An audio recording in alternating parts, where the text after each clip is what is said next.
तो हम लोग अभी पढ़ने जा रहे हैं फैक्टोरियल के बारे में। फैक्टोरियल को हम लोग ऐसे डिनोट करते हैं, मान लेते हैं कि जैसे fx कोई फंक्शन है, तो ये जो सिंबल हुआ फैक्टोरियल x या फैक्टोरियल x। परमुटेशन और कॉम्बिनेशन में हम लोग फैक्टोरियल x को फैक्टोरियल n या इस तरीके से भी लिखते हैं, वेयर जहाँ n is a whole number. जहाँ n क्या है? एक होल नंबर है।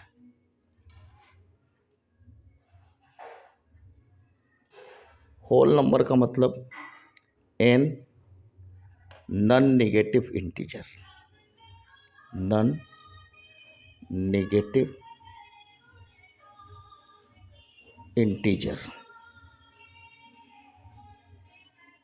अब ये फैक्टोरियल जो डिफाइंड होता है वो 0 के लिए होगा, 1 के लिए होगा, 2 के लिए होगा, 3 के लिए होगा, लेकिन किसी भी निगेटिव नंबर या फ्रैक्शन या डेसिमल के लिए नहीं होगा।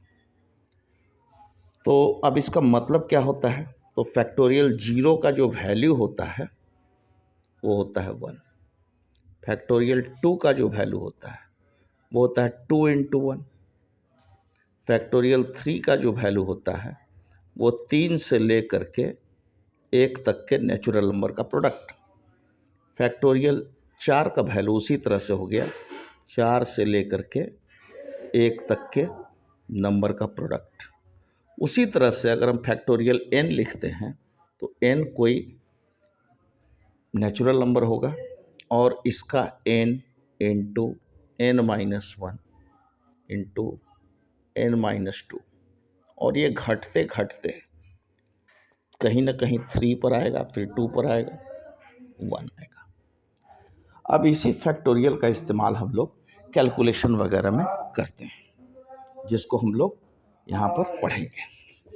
तो जैसे दे दिया factorial 6 divided by factorial 3 into factorial 2, इसको कैलकुलेट कीजिए। तो बहुत सीधा तरीका है कि फैक्टोरियल 6 को हम क्या लिख सकते हैं?